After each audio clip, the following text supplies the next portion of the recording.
I appreciated it so much. For us, the Holy Spirit had really been moving through our group of individuals, but we really didn't have a framework.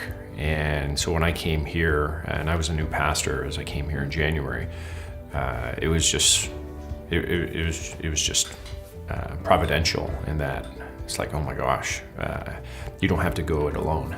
And that was probably the most profound part. And on top of it, it sort of felt like all of the pressure came off as a new pastor on, okay, I have to do this, and this, which I knew wasn't the way to go, but I didn't know which way to go. And so I generally take my leading in my prayer, and this just helped solidify a lot of things that were already being communicated in that respect. This weekend was profound in that I got to hear from the members of my team, or of our team is probably a better way to put it.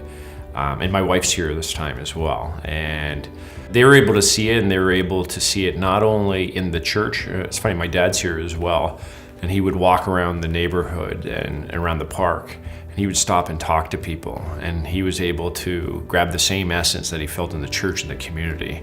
And that's probably the most profound statement that you could receive. And so that's telling in and of itself. But to see the members of our team really understand the significance of this, understand what it means to be a confessional church, and really move towards just presenting ourselves in a way so we can invite the Holy Spirit in an unhindered way. We really just want the presence of God to be known, and that's what's going to affect the change, not really us, right?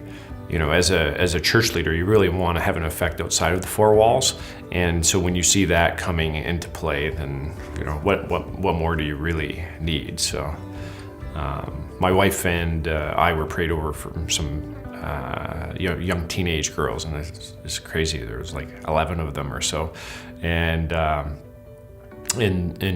just what they were saying was profound. And unless you're experienced in and really understanding that it's a two-way relationship with Christ, you just can't receive some of the things that they were giving us. And it was just easy. It was just part of who they were.